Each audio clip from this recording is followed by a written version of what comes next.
to another episode of JP and the Beanstalk. You bet. We're here. The energy grows in the gym. It flourishes. It's great to be here, Beans. Great to see you. It's a great day. Yes. Yeah, it's fantastic. I'm excited to do this yet again. Yeah, you talked to me about pushing it possibly, and I was like, that gives me more time to watch Daredevil, but then again, I can get it done. Yeah. And then my Tum was going back and forth. I'm like, oh, this isn't good. But Tum figured it out. This is good. And now we're here and we're ready to roll. Keep the momentum rolling. It's great. It's fantastic. You know, we're on the precipice of spring, which feels like I'm going to jinx it by saying it out loud, but I don't think I am. I feel safe. I'm ready to be hurt again by the Midwest, by Iowa. I'm ready for things to become green again. Let's do it. Fair enough. Yeah. But, you know, it could just be a cruel joke, but I think it's going to be fantastic. Yes, it's very possible. It's a tease. Mm-hmm. I try not to get my hopes up. But, like, what was it? I heard, like, Tuesday's supposed to be, like, 70. 70. And then Wednesday's supposed to be 30. Yeah. Awesome. That doesn't make sense. No. You wonder why people get sick. Mm-hmm. That's why. Mm-hmm. Yeah, your body just doesn't know what to do. Your body's not meant to go through that transition. No. So. No. I've been oversharing this story. And so it's entirely possible I shared it with you already. Did I already tell you about the wristband story with my son's basketball team? No, but go for it. No, okay. Not that I remember. So okay, great. So I'm just gonna roll. I'm gonna say this is your platform. Oh, Mike, thank you. You go for it. So, you know, my son's playing 1st and 2nd grade basketball this winter. It's been a great experience for him. He's terrible, but it's a lot of fun to watch. Can't wait for him to watch this back in like 5 years. Yeah. It's his first time playing basketball, so he shouldn't be like skilled. He tries hard. It's a joy to be with him, all these things. So I'm one of the 2 coaches on the team. Now, with 1st and 2nd grade basketball, and this is a great idea that this league has come up with, to try and control the chaos, when you are one of the 5 players on the court, you have to wear a colored wristband. Okay, so there's a blue wristband, black, white, yellow, red is the 5th color. Okay, and one of your opponents is wearing the same colored wristband as you. So if your opponent's wearing that colored wristband, that's who you guard. Oh, that's smart. It's very smart. Very smart. Here's the one drawback. Okay, so this most recent Saturday, we had our most recent game. And I hand out 5 wristbands to 5 boys. Say, all right, boys, put on your wristbands. 5 boys put on their wristbands. This is not an exaggeration for the sake of the podcast. This is dead serious. Swear on every living thing to you that this is exactly what happened. Every boy put the wristband on their arm and then immediately coughed or sneezed right into the wristband. It was a wristband on, straight into it. And my jaw just dropped. Like, I won't be touching these the rest of the day. You will hand them directly to your teammates, and when we're done, we're burning them. It's like, no wonder diseases pass along. We're gross. And not only are we gross in general, but kids are gross. They're just sick little boogers. That's disgusting. It was so gross, and it was just like full wide open mouth. Good Lord. At least it's like they don't know better. Right. And they are, in their defense, they're covering their mouths. Yeah, which is good. It just happens to be on the thing they're passing around. It was so disappointing. As soon as it happened, I was like, oh, dudes. Okay, well, we're all going to die, but at least now we know why. Just need some wet wipes, apparently, or those Clorox wipes. That's It's incredible. It's all part of, you know what? It's how you know you're alive. You occasionally get sick. It is what it is. It's amazing. You know, I always wonder, I'm like, how does Jordan get sick so much? Dude. And it's like, nope, that's it right there. It's stuff like that. Like, there are 100%. I enjoy this season of life with my kids, but I'm not above looking ahead to when they're all out of the home and thinking about what that's going to be like. And one of the things that I'm most looking forward to is not having hacking, coughing things around me all the time to where I can go a stretch of like, let's say 6 months. I remember that. Once upon a time, I used to get sick once a year. Right. Once a year. I don't even get sick. Right. And it's great. I'm so jealous of you. And now it's like, frick. I'm screwed now. I don't have any wood to knock on. That's kind of faux wood. It's IKEA wood. It's Swedish. It'll go with you. I feel like it's going to mock me. It's okay. So it's a season, but I love my kids. I love being around them. And yet that I look forward to that. I will cherish that. Shouldn't it get better though? Like once the youngest hits like 8. I think so. I mean, their bodies are developing right, so their immune systems are still very, very undeveloped or underdeveloped, I should say. So it'll get better. Right now, we're in the thick of it. So it's all good, but we still get to do this. We still get the pod. It's true. We still get to talk Daredevil. This is true. So many other things. There's a Deadpool 3 trailer that we got to talk about. Made my life. Holy shnikes, It was that great. was glorious. Super Bowl delivered. That's the only thing the Super Bowl delivered. That Super Bowl it was great. Yeah. No, it didn't come through. That trailer came through. It wasn't enough for the whole Super Bowl to come through. Don't give for you? that Super Bowl any credit. Wow. By the way, Okay. I have decided. Oh, boy. I've decided moving forward, if these matchups are going to suck like this, and I hate both teams, Yes. I'm going to watch the Nickelodeon broadcast because they were roasting people left and right. They mentioned Iowa punting. Iowa football. Yeah, Punting is winning. yeah. It's fantastic. Yeah, it's Fantastic. great. Yeah. Okay, fantastic. They mentioned it, right? They called Travis Kelce Taylor's boyfriend the whole game. Oh, that's amazing. Stuff really stuff great. like this. That's really great. So, Yeah, that's I'm what a just good saying. pivot by you. You know, you're not weirdly boycotting the game and depriving yourself of some joy of watching football. That's you know what? Well done.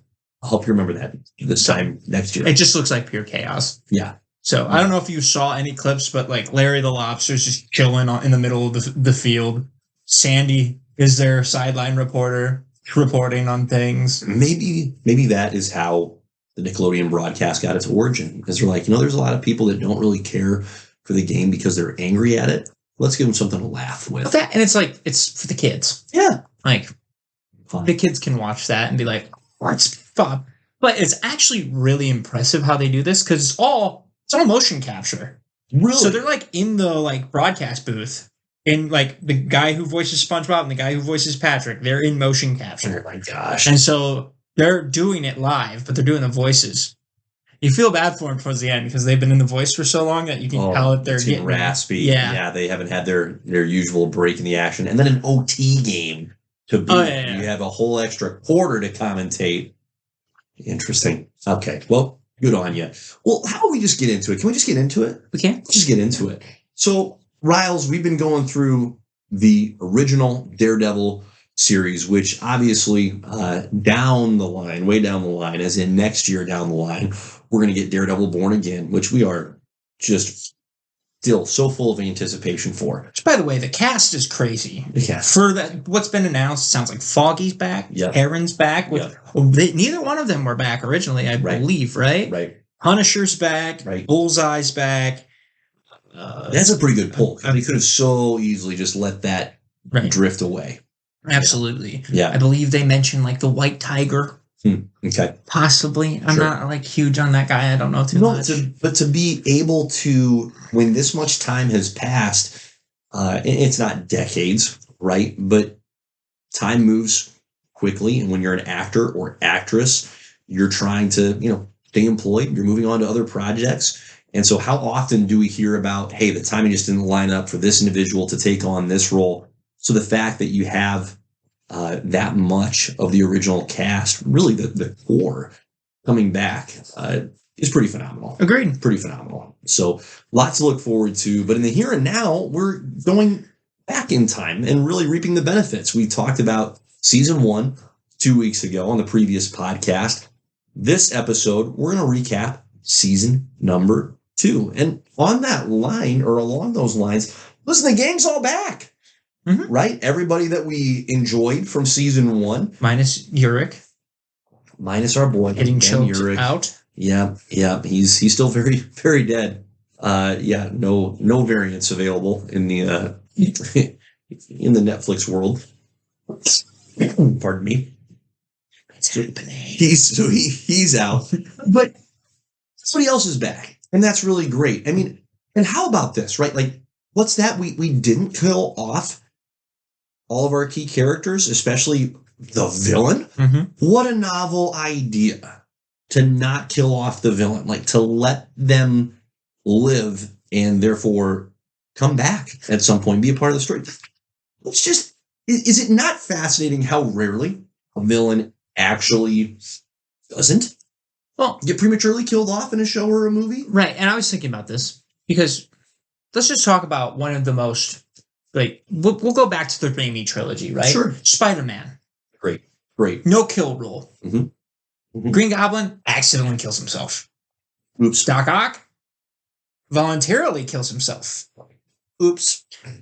I believe Sandman lived. Venom Sandman did. had a weird thing. And then the other Green Goblin, I believe that was a sacrifice fly, was it not? Yeah. So I'm like, it's You kind of kill off weird. Venom, you kill off 2 Green Goblins. Right. Well, it's just kind of weird that the main character, whose whole thing is, I'm not going to kill you. I'm going to make you suffer in prison Sure. and pay for your crimes, Right. and maybe you'll Right. repent. Yep. And like, Well, no, how that's going to dead. go, but nonetheless. Right. Yeah. Yeah. Like, you think that would eat him up more? You know, It's a great point. It's a Batman. great point. Same thing with Batman. Yes. We go back to the Dark Knight trilogy. Ra's al Ghul. Sorry, bud. Dead.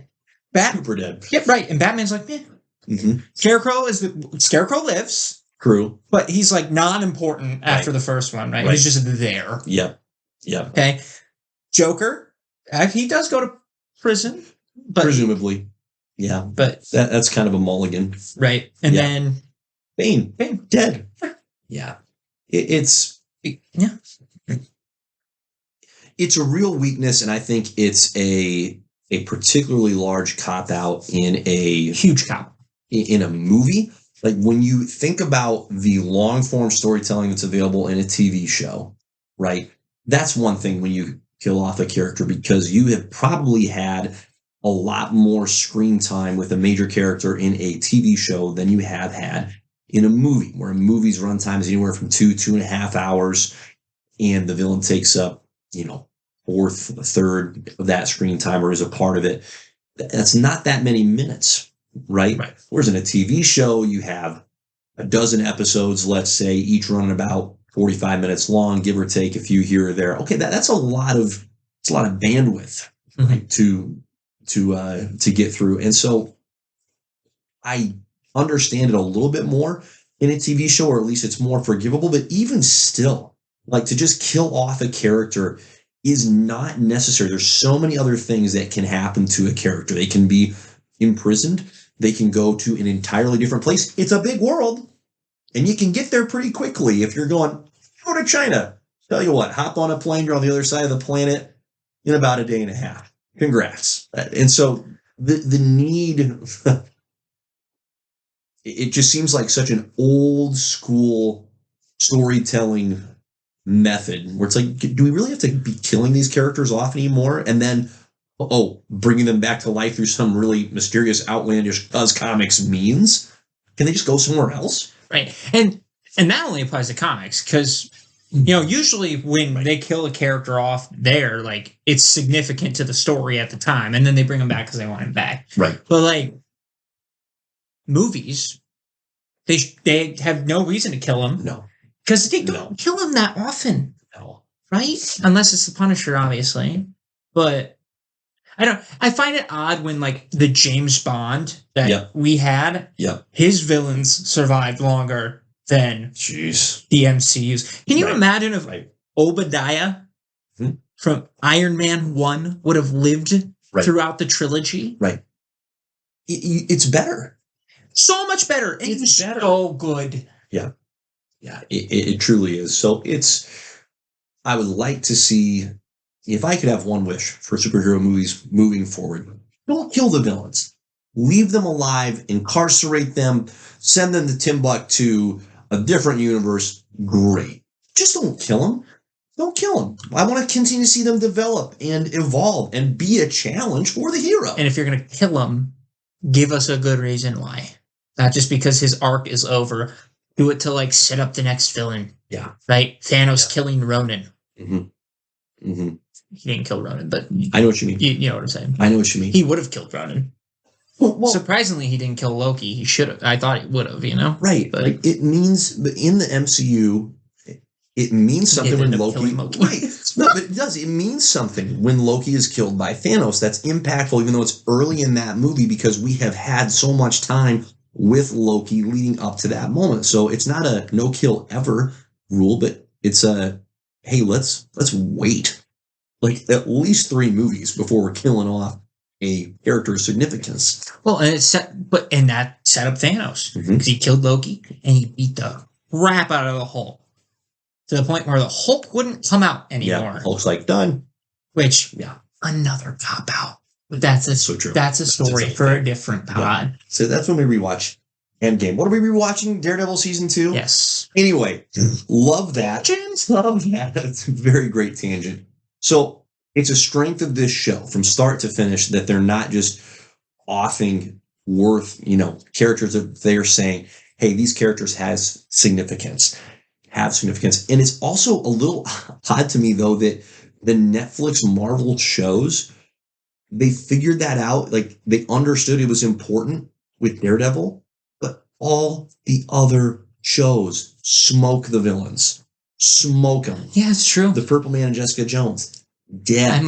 He's great, but part of me is like, that one's okay. Good point. You want him to die because he is the awful creep with a capital C. Not a good guy. No. Great villain. Great villain, but you do want him to be squished. Fantastic actor. Yeah, you'd like him to be squished. Now, Copperhead? That's a different story. Yep. He should have lived and lived and lived. The Defenders, which comes between Daredevil's season 2 and 3, huge. Oh, psych! Sigourney Weaver's character gets smoked in the middle of that season as another. Right. Oh, just kidding. LOL. So it's strange that there just seems to be this lack of recognition of, hey, guys, it's actually better if we don't kill them. Or, don't make that the twist every time. Oh, my gosh.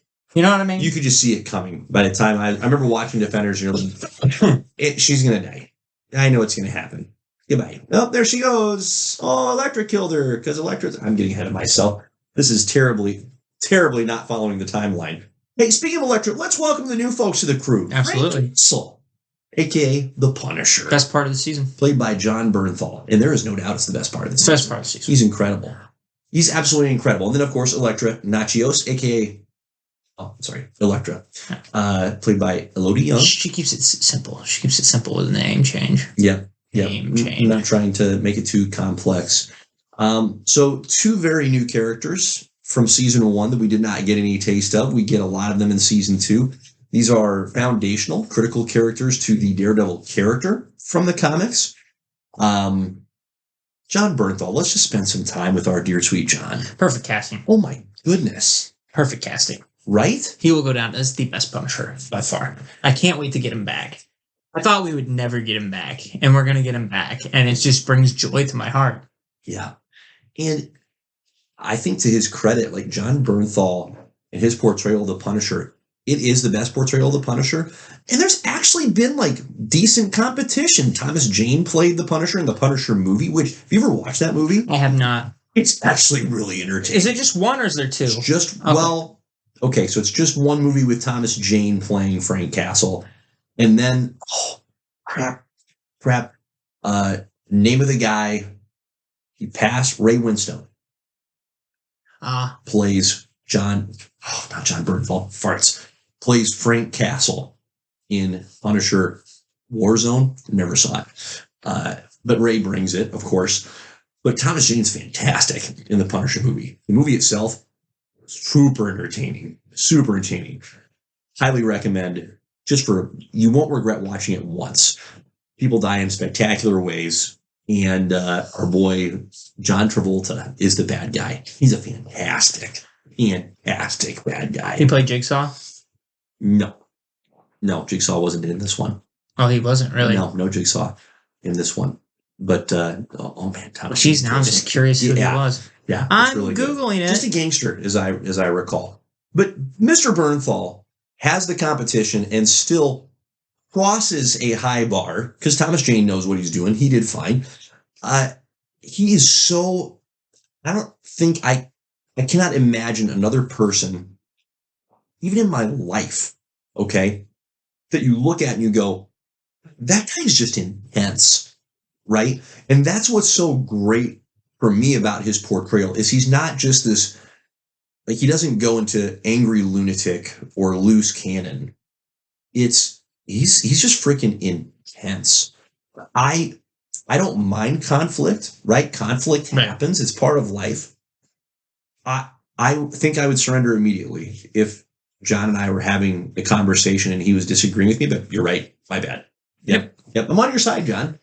Yep, I agree. He just has such a phenomenal intensity. It's incredible. Incredible. Yeah, it's like him in the courtroom.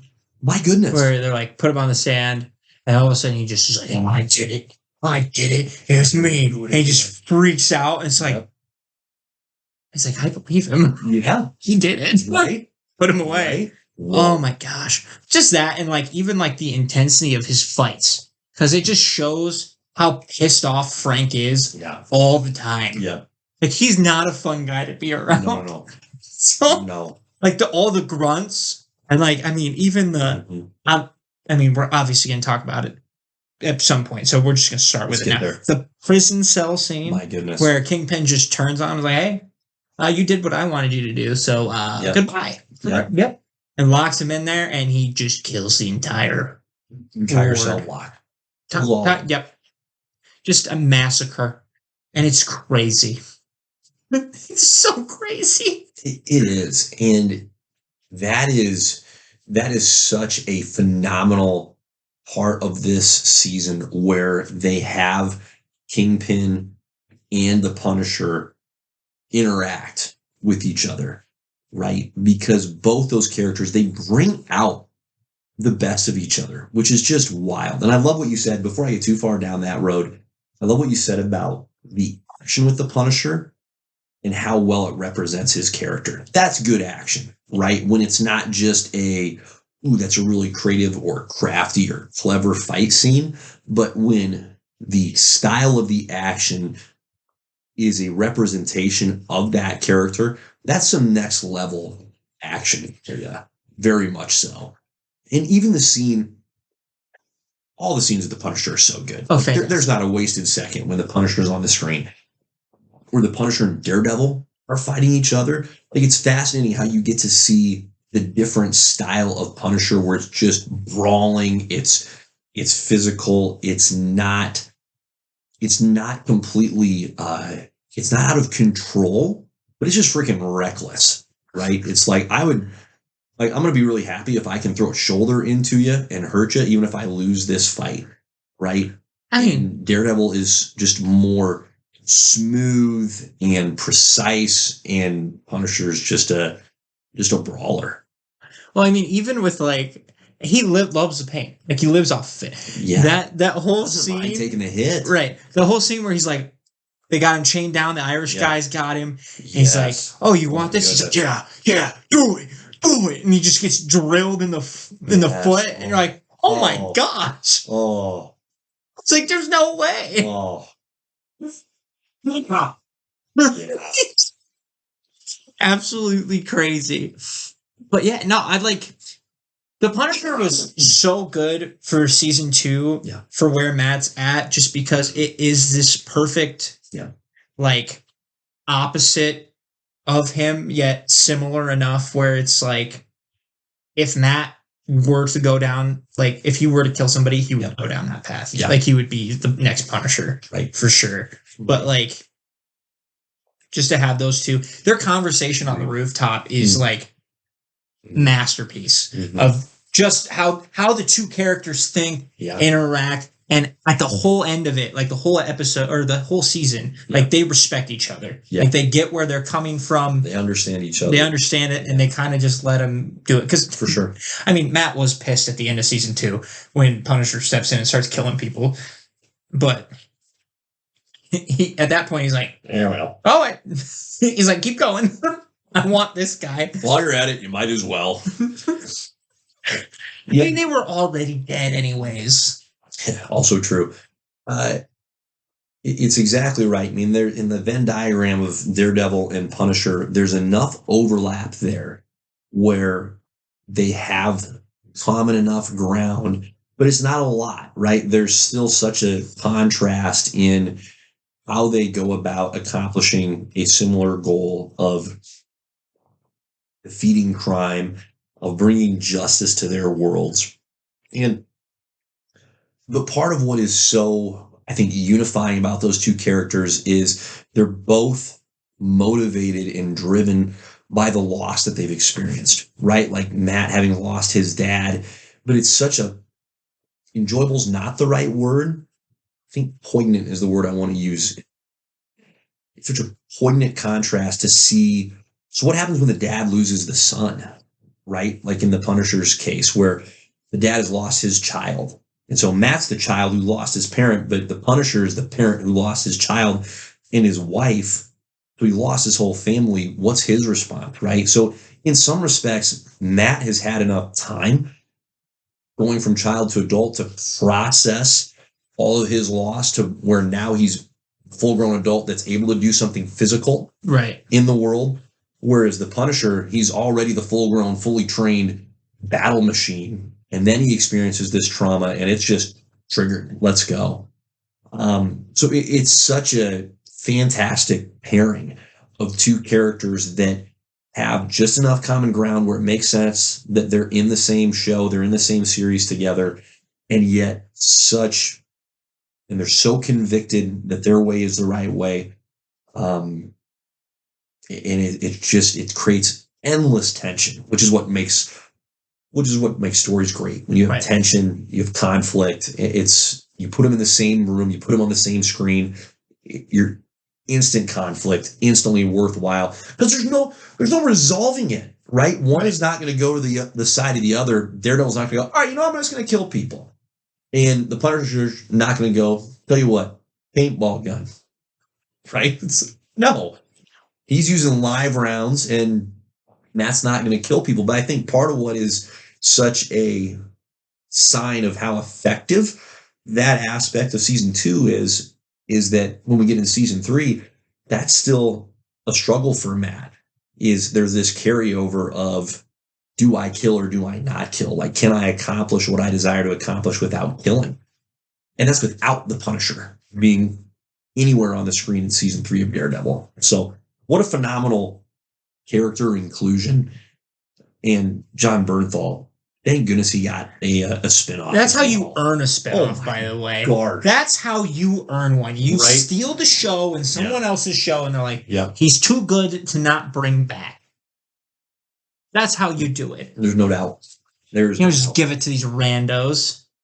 She-Hulk. Oh, boy. Oh, boy. Yep. My gosh. Let's talk Elektra. When I watched this show, and I got to say, on rewatch, my response was really freaking similar. It was just, for me, this season was a tale of two halves. First half, that focused on the Punisher, and obviously he's still in the show throughout the season, but the bulk of his time is in the first half. Elektra gets the second half. Maybe it's more important to break it down to thirds. I don't care. Doesn't matter. I had a hard time enjoying the Elektra storyline. I feel like I'm a real bummer when it comes to that. So talk me off that ledge of being a bummer. Bring me back. I see. It's so much about like this pull for Matt. Yeah. Because I feel like it's less about her and it's just more about him unable to balance his life. Mm-hmm. And so he's slowly starting to cut people out. And then she's like becomes the only person he feels like he can trust. And he has that taken away. So at this point, you're like, oh, he's just going to be full-time Daredevil at this point. Right. Like living off his disability checks from the government. And I literally also had that thought. I was like, oh, he's out of a job. How's he going to afford his apartment? I was like, oh, disability. Mm-hmm. Mm-hmm. Which, that no one thought about that. So, anyways, I digress. But with her, honestly, I think the most intriguing part of that whole second half with the hand is Stick. Yes. Stick is by far steals the show in the second half. Yep. Just with the fact that he's like, I gotta kill her. Mm-hmm. Just because. He's like, yeah, it's time. She needs to die because it's not going to work out the way that we want it to. Right. And I tried my best, but the best shit for us all now is if she dies. She just needs to die, guys. Which, spoiler alert, it didn't matter anyway. So, and like, for Matt to be able to bring out this like human side of her. Yep. Like, and because I believe, if I remember correctly, in the Avengers, she comes back to life and she's just like, isn't she just like the weapon of the hand at that point? Right. Like, doesn't remember shit. Right. all of her physical abilities are there, but her mental faculties are just all that's really active. She's an apex predator. Yeah, is hey, we're killing things. Yes. Yep. So, like he was the only thing keeping her human, right. And she was the she was his lifeline. Only human connection at that point, right? So, he's still got stick now, I guess, but yeah, I guess that's the more like interesting part, I guess. But like, I think it's hard to like a character in Elektra. And I don't know if I'll be able to come up with another example in another story, but when a character shows up at the point where the protagonist isn't at their best, and Matt's not at his best for a lot of this season, right? Like, there's no reason to push Foggy away. There's no reason to push Karen away. Like, those are two quality humans that have his best interest at heart, that whatever resistance they put up to him being Daredevil isn't because they think what he's doing is, even wrong, or they don't support. It's like they care about him. Right. They still want him to be hurt. And so when he's pushing them away, it's hard to root for Matt, right? And so then when Elektra comes into the picture, as you stated, just at that right time to fill that void of friendship in his life, you can't cheer for her, right? Because it's not good for the hero. It's not good for the protagonist that you want. You're embodying, as the audience member, you're embodying Karen and Fogg. You're like, no, Matt, come on, come back. And so when this Elektra character shows up and pulls him even further down the dark path, like, it's just tough to, I guess at best you could appreciate the character, right? But like or enjoy, it's just tougher. So I'm going to probably make a hot take for you on this season. I liked him better with Elektra than I liked him with Karen. Mm-hmm.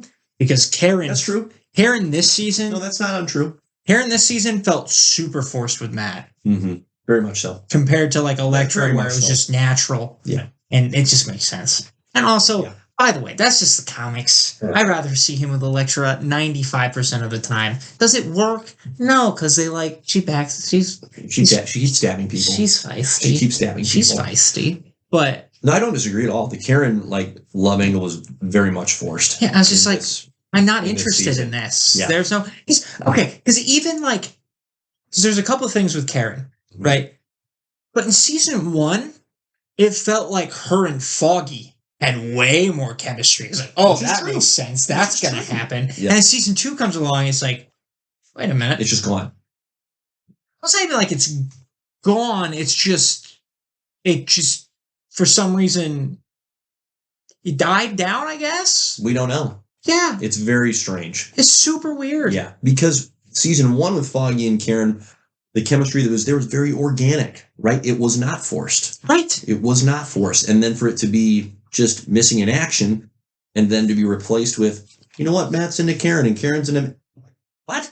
Just like that? That makes sense. Now, if you would be like, she's into Daredevil, get that part. Right. He saved her multiple times. Mm-hmm. It's that whole, Spider-Man MJ, because MJ breaks up with Harry to be with Spider-Man. It's like... Don't break here, Bear.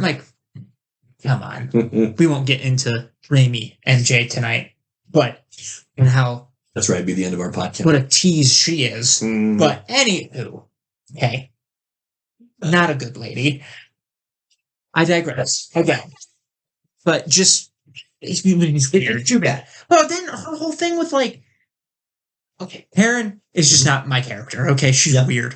The mindset doesn't work for me. She willingly goes with Frank multiple times, and she's shocked he's killing people. It's you went there. Yeah. You know what he's gonna do. You've seen the bodies. It's not crazy. Yeah. And then for her to freak out. Yeah.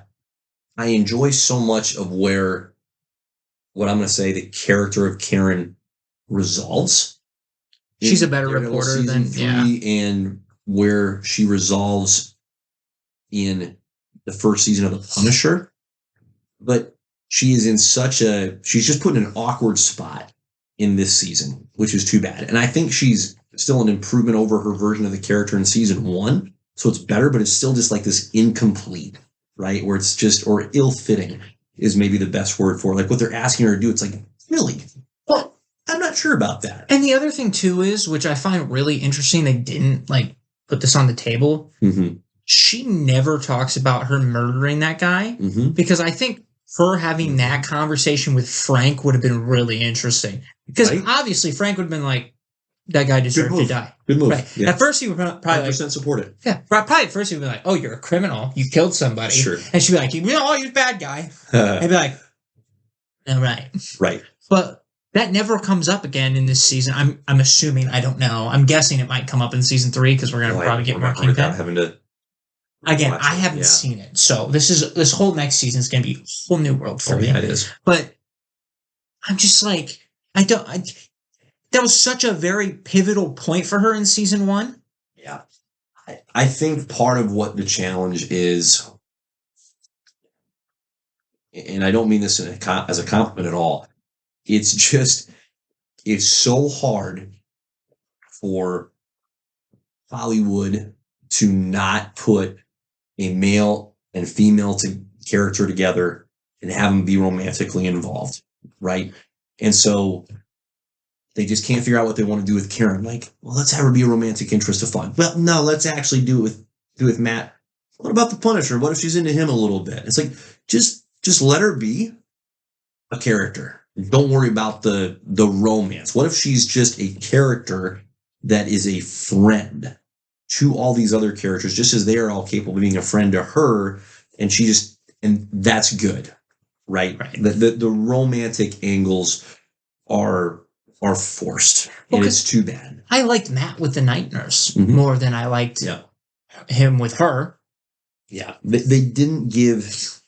If they wanted to develop that kind of a relationship, which exists in the comics, fine, but they needed to allow it to have more time so that it could organically evolve, right? Because let's say they had saved the Matt and Karen, if they want to do the friendship has turned to a romance, leave that for, the back half of season 2, after Karen has spent so much time with the Punisher around him, and then she has this fresh appreciation for how Matt approaches justice as Daredevil, right? So there's a path there, but it's got to be organic, right? It can't just be this, hey, we need to have some romance.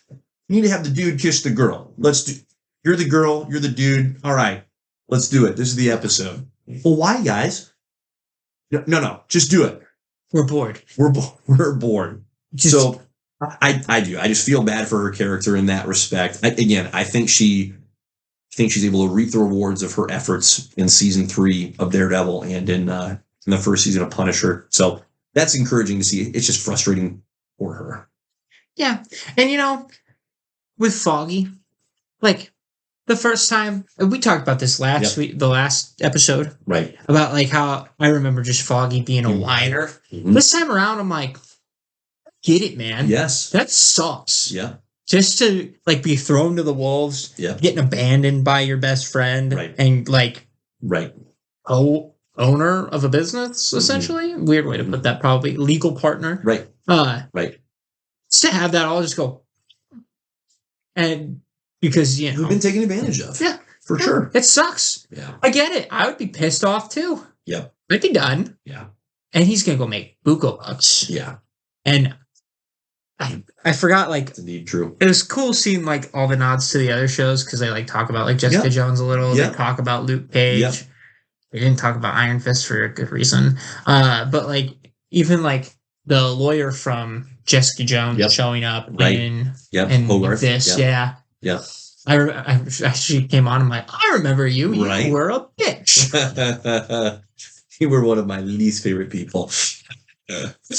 But yeah. Oh, it was good. Yeah, it was good. Totally true. We got to mention Kingpin. And again, this ties back into what we went ranting on at the beginning of our Dear Sweet pod. This is why you don't kill off villains. Right. Because look at that. You get a sprinkle Kingpin in there right in the center of this season. And there was, there's a perfect amount. Perfect. You know what he's up to. You know what he's doing. You know he's coming back. Perfect. It's great storytelling because you don't ignore him completely and wait until the next season, but you don't allow him to overtake the story that you're trying to tell in this current season. that's great storytelling to find that balance. I would love to see like Punisher full strength versus him full strength. Mm-hmm. That would be an awesome fight. That'd be quite the fisticuffs. The action throughout the season was terrific. Oh, for sure. It's incredible. It's the perfect balance. The only thing that I was kind of like bummed out about, because I didn't remember this, but like I kind of wish there was a little bit more courtroom. Which might be a weird like ask. Yeah. But like, okay, again, I love Daredevil. I don't really care about like the lawyer stuff too much. Yeah. But like, I think it would have been really interesting to see Matt actually like go at him a little bit more. Or against the DA, just yeah. So, but then again, he's also at the point with his character where he's like pretty much just done with the law anyways. He's like, the law doesn't work. Yeah. He goes pretty. He abandons it pretty quickly, pretty decisively in this season. But I think that's a great point when it comes to the character in general. That listen, you're watching Daredevil because you want to. You're watching a Daredevil show because you want to see Daredevil, and that's great. But there is a place to have Matt Murdock, the lawyer, and Daredevil. Now, it's not a 50-50 split by any stretch of the imagination, but it doesn't need to be just kind of a courtesy. We're going to show Matt Murdock in a courtroom so you don't forget he's a lawyer during the day, and then the rest of the movie or the rest of the show is at night when he's Daredevil. Right. You can do more than that. Well, I think it would have added on to Fisk versus Murdock. If, like, at the end of season 1, there's even, like, a full scene where he's interrogating the Kingpin on the stand. Because, again, they prove, like, hey, it is Murdock and Nelson that put him away. He knows that because they talk about it in the interrogation room in the prison.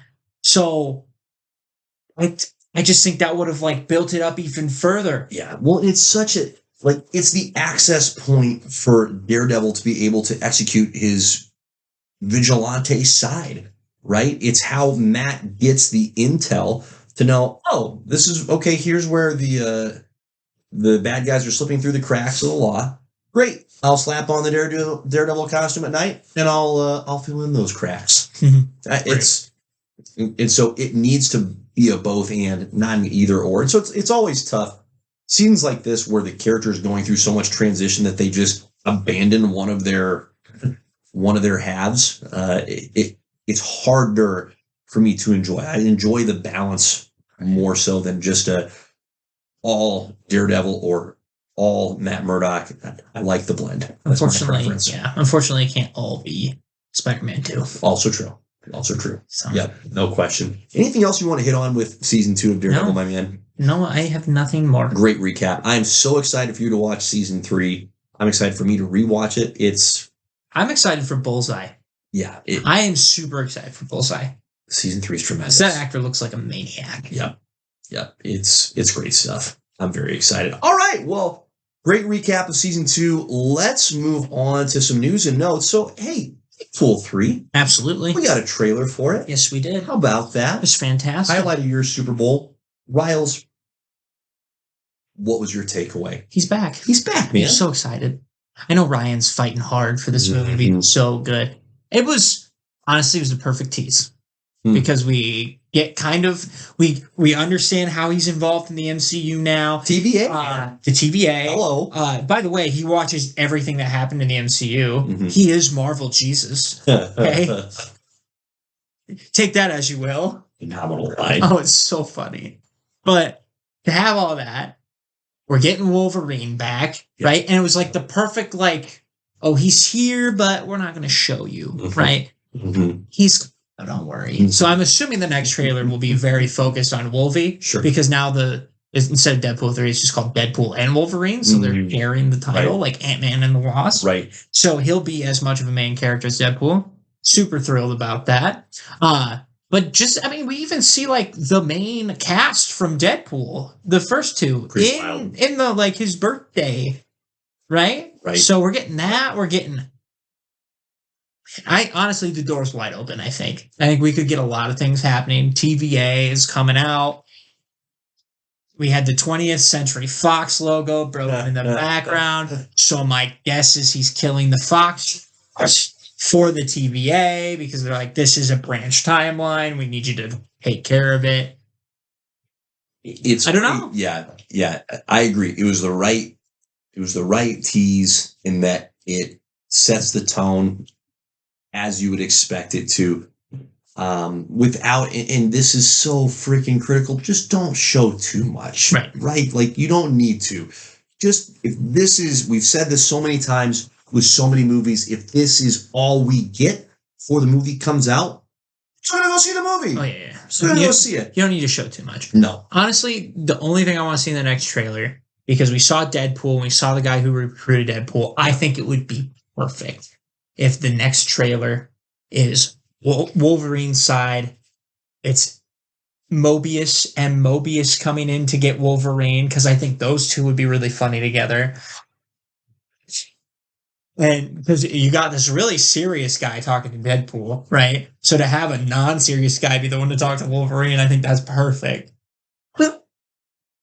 Mobius needs to be in this. Listen, I'm getting selfish here because just having this movie is a gift. Deadpool and Wolverine, and in particular, is portrayed by Hugh Jackman. So I'm getting selfish, but that's okay. I'm going to be selfish here. God, please give me Owen Wilson in this movie. Okay, just think about this for a second. Please. First thing, when Deadpool and him interact, and the end of it is just ka-chow. Deadpool just says ka-chow. You know he would. Fantastic. You know he would. Yeah, you have to. Owen Wilson, Lightning McQueen, with Ryan Reynolds as Deadpool, and Owen Wilson with Hugh Jackman as Wolverine. Just give me 60 seconds, somewhere between 30 and 60 seconds. That's all I ask. I will genuinely be satisfied. I won't feel robbed. Please. That'd be great. Or just when they go on missions, have Mobius be the guy in the ear. You know what I mean? My physical response in the movie theater, if that were to happen, it will be as if I had just had a sauna experience. It was extraordinarily relaxing. I'll just be like, at peace. Like, this is so good. You're just soaking it in. It's like, that's amazing. That's amazing. I'm excited. This is what you need to do with Ryan Reynolds and Deadpool. You need to give him the toy box and let him play with the toys. Yeah. Because you know it's going to be good. Oh my gosh. There's no question. I love the audacity of the teaser, where in such a short amount of time you have, that a 90-second teaser is going to be, you have Ryan Reynolds, setting the stakes of, so I just got to fix everything for you. Okay.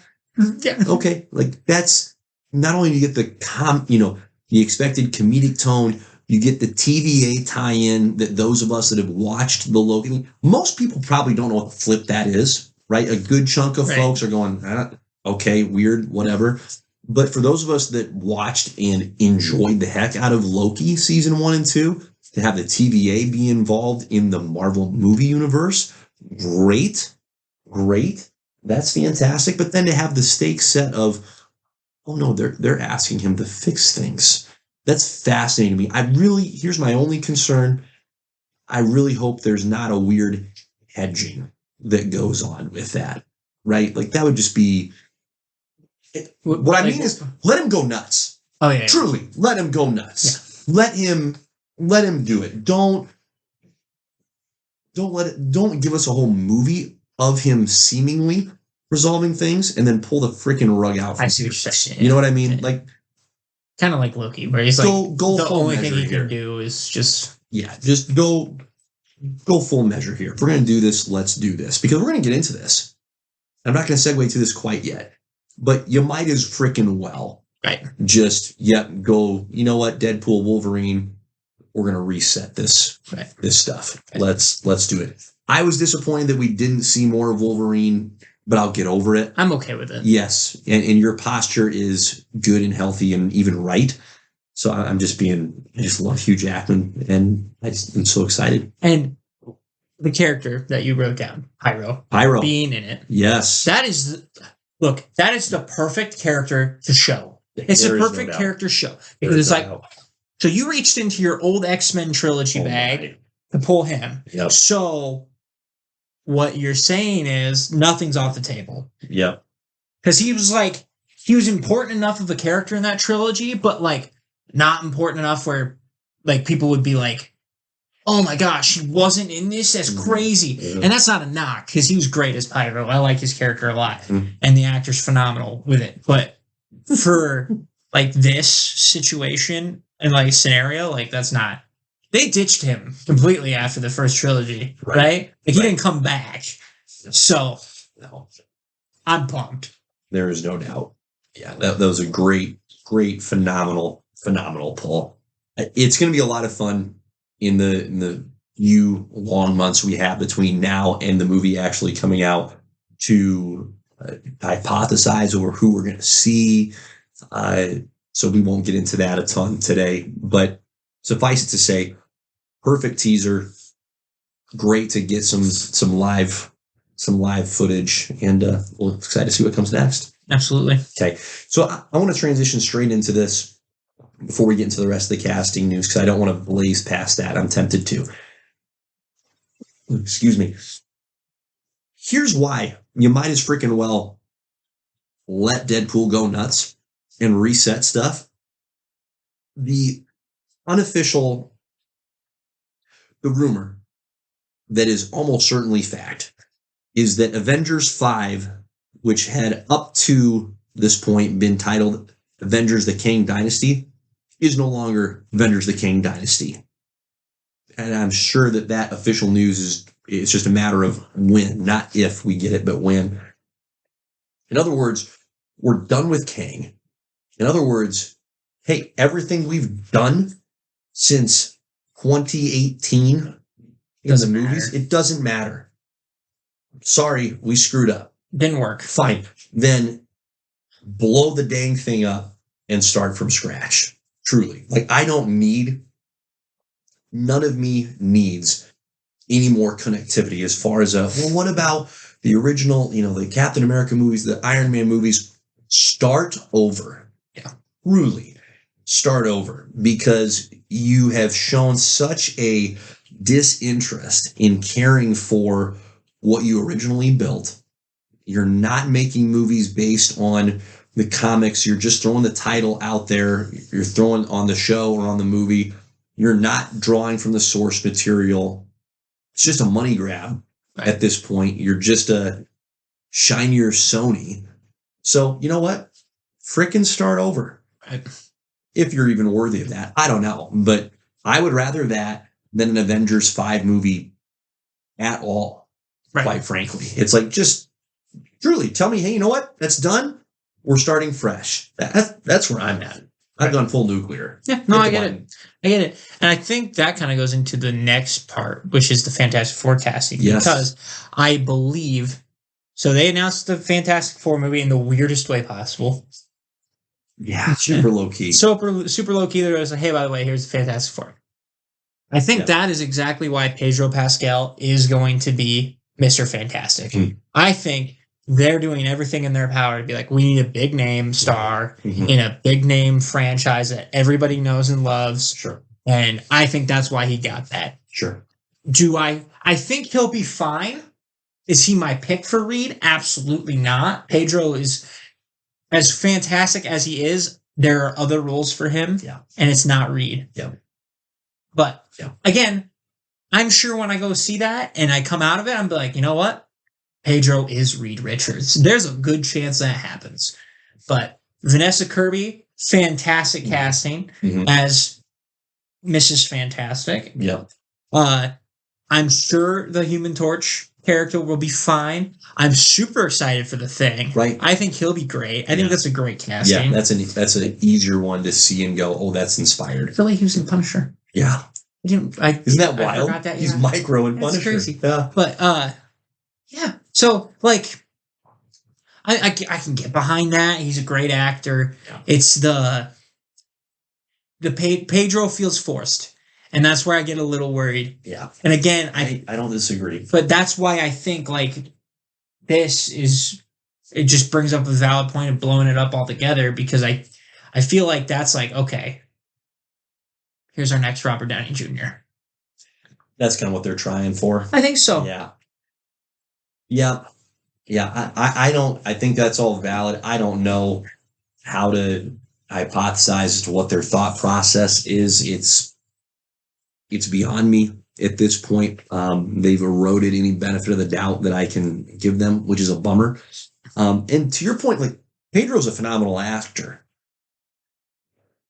But when you're asking an actor or actress to embody a role for what should be a decade, it just doesn't feel like it's going to age well, right? If you're doing hey, this is a one-off Fantastic Four movie, okay. No qualms, we're in.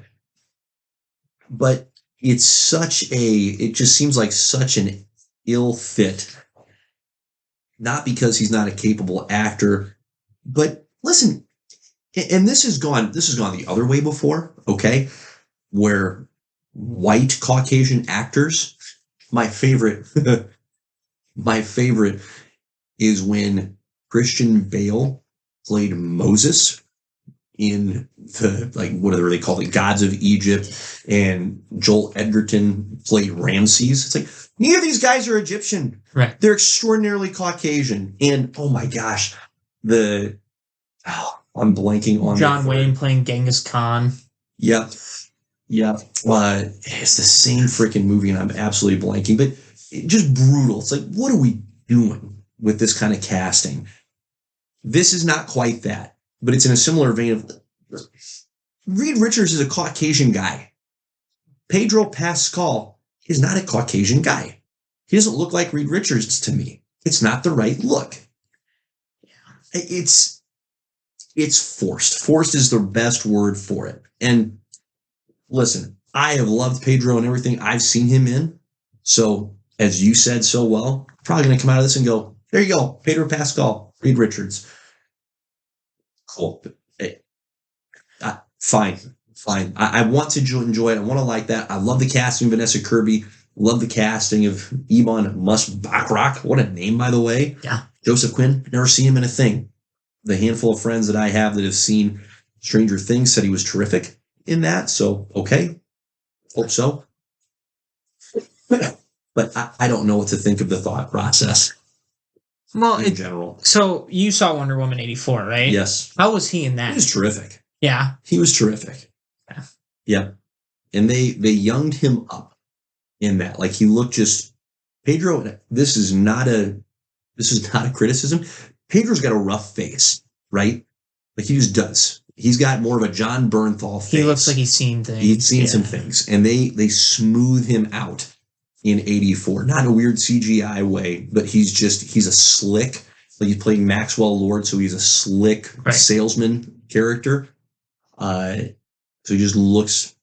He's going to look very different. Because I would have never picked him as Maxwell Lord. Yeah. What he does with the character is great. It's different than what is presented as in the comics, right? So the other part that's super awkward here is, was this set in the 1960s? Yeah, I think that's stupid. That rumor's been allowed to live. I understand that the design of the casting postcard, whatever you want to call it, made it look that way, but I didn't see anything that explicitly stated this movie is set in the 60s. I think it's because of the style of the announcement, and because they're saying the thing is reading like a Time magazine from the 60s or something, and I'm like, it could be from any time. Right. That I think it's a poor decision. If that's what they're really doing. If that's what they do. I think people are reading into that one a little too deeply, though. Well, it just doesn't make sense. No. Why? There's no point. You already had Captain America. He's your soldier out of time. You don't need to do that with Fantastic Four. Now, if they go back to the 60s for some reason, that lines up with what they do. Because they go all over time and space and do wacky, weird stuff. And they just need to stop. They do. They need to stop. I'm nervous, which is too bad, because I'm fresh off of reading Fantastic Four run. Yeah. Didn't mean to do that, but it happened. So I would love to see a terrific portrayal of these characters, and it just feels like things are being forced in some weird directions. Well, it's just sometimes it's just odd to me how like you just can't nail it. Mm-hmm. You know what I mean? Like you just like, can't make the layup. Right. It's like the first. Yeah. Okay. No, the first Fantastic Four was solid. It was a solid movie. Definitely deserved a sequel. Sequel sucked. Yep. Best casting ever for a superhero movie, arguably top 5 all time with casting, just casting. Okay, but like, and then after that, the reboot that tanked. It's just weird. It's just weird. I feel like it should be the easiest. It should be the easiest. There's a reason it has lasted for as long as it has. It should be. And what makes me most nervous, Riley, is when we've had this string now of movies and shows where the creative minds behind those shows have explicitly and unashamedly come out and said, we're not reading the source material for this. We're just coming up with our own, our own versions of these characters. That's what, in that light and in that context, that's what gives me the most concern, because that is not what, if that's what you want to do, don't use these characters. Make up your own characters, and that's okay. Mm-hmm. But don't use these characters as your avenue to get to tell stories about characters that you actually want to tell a story about, because these characters have a great set of stories within them that don't need this awkward, ill-fitting manipulation. It's there's room for that in some characters, like we've talked about in comics, characters that are less well known. You've got more margin to play with. Listen, the Fantastic Four is not that set of characters. Right. That's not the sandbox to get creative with. This is where you set some more perhaps rigid boundaries and say, this is where we got to stay, and your story is going to benefit from it. Absolutely. So that makes me nervous, but hopefully we'll be proven proven wrong in the future. Real quick, Supergirl. Yep. In the DC side, Millie Alcock was announced as being cast as Supergirl. I'm indifferent. She's there. True. Exactly. Congrats. Right. I don't know her at all. I think she'll be fine. She's been in the most recent Game of Thrones spinoff. Look, if she was playing, first of all, cool. If she's playing a Targaryen, she'll be fine for the role. There you go. Okay, I'll just say that. That's my endorsement. Yeah, there you go. Okay. So. We hit that news note. That's great. Riles, it's been a phenomenal episode so far, and it is time for another classic JP and the Beans Top 5. Would you introduce today's Top 5 for us? So Jordan told me I had to come up with a Top 5. It's true, I did. So gun to head. Yeah, it was rough. I was crying.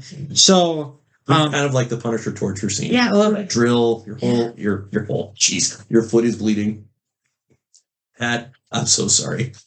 You say things now. Anywho, so we always talk about characters when we're doing our top 5s. Minus the one time we did weapons. So True. I thought it would be fun if we did the top 5, our top 5 favorite locations in comics. Yes. Really get the setting going. Mm-hmm. Because what is a hero without their locales, their locations, their fights? It's a great question. So it's a great question.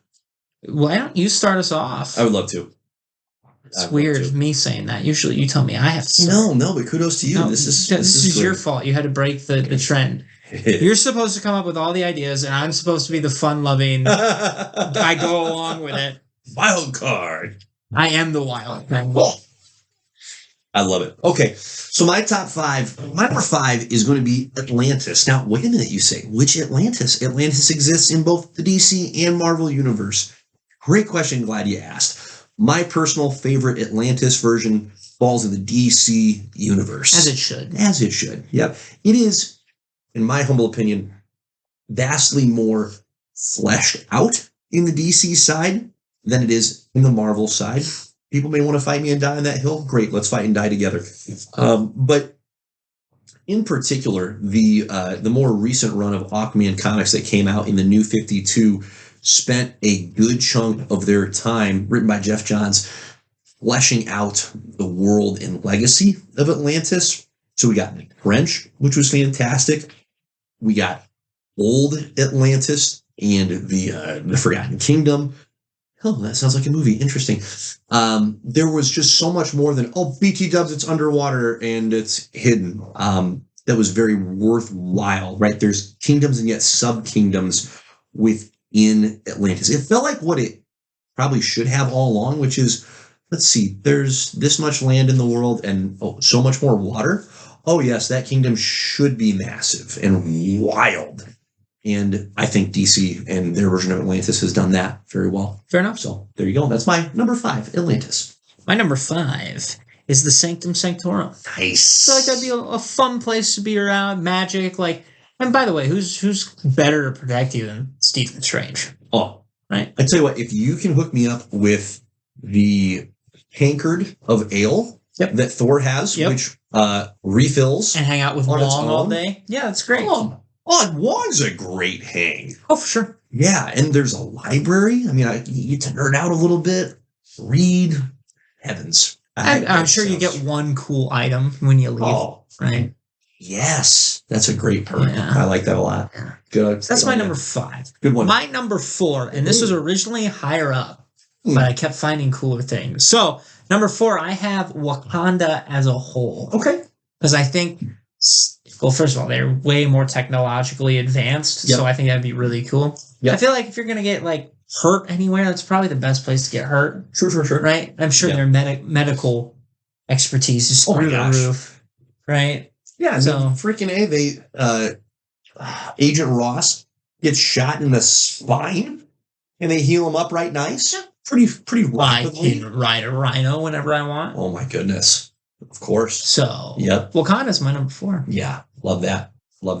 My number 4, coming over to the Marvel side here is Asgard, and not just Asgard, mind you, but the world tree, right? Like the realms of Asgard, because Asgard in and of itself, I don't think has ever been particularly well fleshed out. Like it's kind of this mesh of whatever you imagine heaven and the Garden of Eden could be. It's like, this is kind of perfect, unsullied perfection.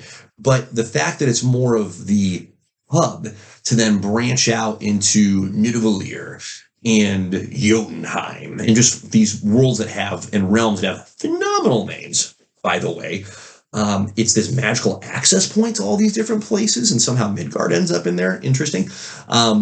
Earth. Freaking Earth shows up all the time. If either one of us says Earth, by the way, is one of their favorite places, we're done. Yeah, we talked about that beforehand. Yeah. We can confidently say it's not on there because that's a cop-out. That's really good. So Asgard, and by extension, the 9 realms, absolutely love that. Okay.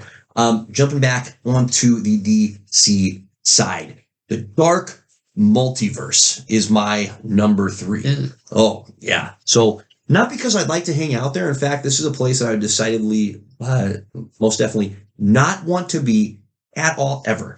But the concept of this location, mind-blowing for me. So it comes up in Dark Knight's Metal, which, again, if you haven't read it, do yourself a favor. Freaking read it. Borrow it from me. If you're listening to this, you know who I am. I'll loan it to you. It's incredible. The concept here is that when you have a fear or a literal nightmare, it births a world that embodies that fear and that nightmare. So just imagine your nightmare turns into its own freaking world, right? So a whole world where I'm on stage naked. Sorry. Yes. Very much so. Tough. Quite tough. Is that a nightmare? Anyways. You just confessed. So it's played out so well in the sense that when you are worried about, obviously in this case, Batman's worried about what if I turn against my friends, and so you have all these evil, dark versions of Batman come into the multiverse to try and take it over. So it's just such a cool concept and so relatable because it's like, I had a nightmare recently, and yeah, that'd be terrifying. I would not like that as a world. Thank you. No, thank you. So, agreed. That's my number 3, the dark friggin' multiverse. My number 3 is the Watchtower. Because like I was telling you before this, New York is boring. Mm-hmm. And the fact that in Marvel, there are 95 superheroes in New York alone. Don't get me wrong. There's a lot of people there. You definitely need more heroes there, but like... Also, New York, get your stuff together. Yeah. You shouldn't need that many. Well, think about this. Stop it. We have Los Angeles. You have San Francisco, okay? You got Des Moines. Oh, wait. That's not what we're doing. Okay, kind of, yeah. There's parts. Gainesville. No, still wrong. Yeah, it's not even close. But Houston, Austin, Oklahoma City, Las Vegas. There's no heroes in Las Vegas. You know how much crime is just in Vegas alone? Do you know what I mean? Mm-hmm. Miami would be another great one. True. Orlando. Can you imagine there's a hero just guarding Disney World? Freaking Nashville. I'm sorry. Nashville's great. Yeah. Great example. Mm-hmm. But like, I'm tired of New York. I like the Watchtower. It makes sense. They can teleport anywhere they want to go. Just awesome. Right. Everybody's awesome. And yet, everybody's together if they need to be. Yep. Right? Now, could that backfire if somebody was like, let's blow up the Watchtower? Yeah, that sucks. But at the same time, what are the odds everybody's there at the same time? Mm-hmm. Unlikely. Mm-hmm. And you know, Batman and Cyborg have all the defenses they could possibly have. It's probably one of the safest places, period. Loads. Right? Yeah. So, I have the Watchtower at 3. And the view's just great, right? Like, you've got all of space, Earth's down there, the moon, like, just to have, it's just incredible. Yep, absolutely love it. It's great. What's your number 2? My number 2 is more of a fun one. Yeah. Okay. That's great. There are definitely some what's the word that I want? Backfiring? Sure. Mm-hmm. There's parts that could backfire. Okay. I have Xavier's School for Gifted Youngsters at number 2. Good pull. I think that'd be a lot of fun. Yeah. You have Cerebro, you have the Danger Room, and then you just have all these like kids with powers just roaming around. Okay? You know what? It's Hogwarts before there was Hogwarts. Correct. Well, you want to go there, just right? Yes. So now I will say this, okay? Mutants are weird. All right. That's why you have to do the Institute. You cannot do them on Krakoa. Okay. Mm-hmm. It gets super weird on Krakoa. Okay. They get boundaries. They all get full of themselves on the whole mutant thing. Okay. Just trust me on that. So I think we keep it old school. We keep it like before it got super weird. Yeah. And you just go to the school. Yeah. And does it blow up often? Quite a bit. It blows up quite a bit. But they always rebuild. Blackbird's there. Clearly got good insurance. Yeah, exactly. It's fantastic. That's my number 2. I love that. That's a great number 2. Oh, love that. My number 2 is Wakanda. Also on your list. It stayed up at number 2 for me. And in similar fashion to Atlantis, part of what I enjoy so much about Wakanda is there's depth to it, right? You have all these subcultures within Wakanda, so it's not just like one color. It's a tapestry of colors of social statuses, and it's just a really unique blend of royalty, right? Still ruled by king and queen, and yet it's pretty clear that the people of Wakanda are given a really unique, and by unique I mean in a monarchy sense, they're given a unique say in how things are run. And can you beat being a whole freaking country that's just hidden? Mm-hmm. That's incredible. Awesome. That's awesome. That's beyond the normal levels of cool. That's just actually incredible. And so to be free of so many of the worries that come from the outside world, and to have, as you mentioned earlier in your great recap, of the medical attention that's quickly available to you, the ground is flourishing, like it's green there always, and yet somehow it seems to not be swampy and sweaty. That's incredible. It truly seems like as close to paradise as you can get. So, I agree. There you go. Wakanda. My number 1, the Batcave. Yeah. Mm-hmm. Hey, that's my number 1. Yes. How can it not be? Well, here, I was just thinking of this because it's like It's the Hall of Justice, but for Batman specifically. Because I was just thinking, because I forgot about the Hall of Justice. And what's cool about the Hall of Justice... there's so many great locations. It's impossible to keep all. But you go up to the Hall of Justice, and it would be like a museum for all of that, essentially, right? They have all their greatest victories. Now imagine that just with Batman. Right. You know, he's got all the cool stuff. He's a badass. He's got a giant T-Rex and a giant penny. How did he get that giant penny in there? That is a really worthwhile question. And how did he get it in there with, like, no one knowing? That's got to be on somebody's invoice. There's no way he just snuck in a giant penny. Right? An unanswerable question. Or a T-Rex. Or a giant T-Rex. I love how he... comics. Right. No, that's exactly it. But I love how, like, he keeps, like, little trophies from his event. I feel like I hijacked it. So no, not at all. Okay, not at all. Good. Keep riffing. Yes, but that's where I'm at. Yeah. I love the blend of museum and yet functional freaking like battle station. It's true. Right? Like, yes, you have the museum of the mementos, and yet you have wall-to-wall gear. Right. Incredible. The lighting is low. The bats are there. I think every little boy or grown man imagines his bedroom or office as a freaking bat cave. How can you not? And just think about the database, the computer. Yeah. You know, he's got like access to everything. Everything. Mm-hmm. So like criminal records, the deep dark web, which would be really interesting and fascinating. But like, I mean, you can do it all in that sense. Yeah, it's the pinnacle of cool. It's covert. It's decked out. Nobody can find it. That's wonderful. Truly wonderful. So look, I hate the Flash movie, but him wearing a Batman suit, I get it. You gotta try it on at least once. You do gotta try it on. So no doubt. Batcave, easy peasy number one. Make the layups, as we like to say. Absolutely. Riles, that is it, my friend. Sweet. Well done. We nailed it. Absolutely nailed Crushed it. Yeah.